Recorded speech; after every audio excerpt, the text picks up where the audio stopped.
उत्तर प्रदेश का हाथरस एक बार फिर चर्चा में है। हाथरस में सत्संग आयोजन के दौरान मची भगदड़ में अब तक 121 लोग अपनी जान गंवा चुके हैं, जिसमें 108 महिलाएं और 7 बच्चे शामिल हैं। इस सत्संग का आयोजन नारायण साकार हरि उर्फ साकार विश्व हरि और भोले बाबा ने कराया था। यह हादसा हाथरस के सिकंदराव थाना क्षेत्र के फुलरई गांव में हुआ। नारायण साकार हरि की लोकप्रियता इस हद तक है कि दावा किया जा रहा है कि उनका सत्संग सुनने के लिए लगभग 2.5 लाख लोगों की भीड़ उमड़ पड़ी थी।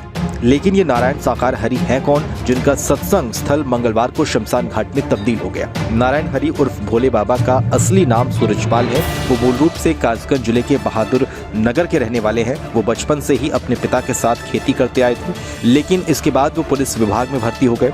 पुलिस विभाग में लगभग 18 सालों तक नौकरी करने के बाद उन्होंने वीआरएस ले लिया। कहा जाता है कि सूरजपाल का शुरुआत से ही अध्यात्म की तरह झुकाव था, लेकिन 1990 के दशक में पुलिस विभाग की नौकरी छोड़ने के बाद वो पूरी तरह से इस ओर मुड़ गए। उन्होंने तभी से सत्संग करना शुरू कर दिया। सूरजपाल के 3 भाइयों में से एक की आकस्मिक मौत हो गई थी, जिसके बाद उन्होंने बहादुर नगर में अपने भाई के नाम पर एक ट्रस्ट शुरू किया। इनका आश्रम भी बहादुर नगर में ही है। वो मानव मंगल मिलन सद्भावना समागम के नाम से सत्संग का आयोजन करते रहे हैं। वो खुद को हरि का शिष्य बताते हैं। इसी वजह से उन्होंने अपना नाम सूरजपाल से बदलकर नारायण साकार हरि कर दिया। वो अपने प्रवचन में अक्सर कहते रहे हैं कि साकार हरि पूरे ब्रह्मांड के मालिक हैं।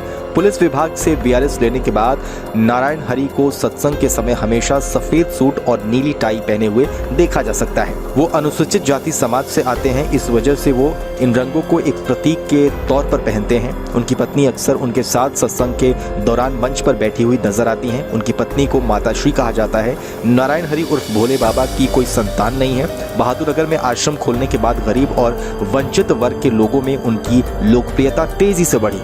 आज के समय में उनके लाखों अनुयायी हैं।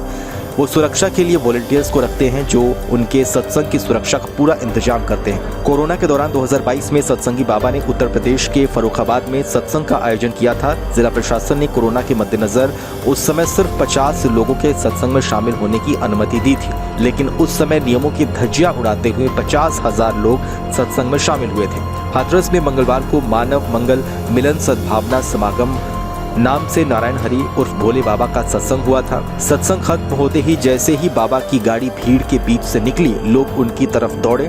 उस भगदड़ में लोग एक के ऊपर एक गिरने लगे। बारिश की वजह से कीचड़ ने भी स्थिति को और बदल कर रख दिया। चश्मदीदों के अनुसार फुलरई मैदान में खुले में सत्संग आयोजित हो रहा था, जिसमें उत्तर प्रदेश, हरियाणा और राजस्थान से 50,000 से ज्यादा अनुयायी शामिल हुए थे। जैसे ही सत्संग समाप्त होने लगा, भक्त आगे बढ़कर बाबा जी के पास इकट्ठा हो गए। उनका आशीर्वाद और उनके पैरों की पवित्र धूल लेने लगे।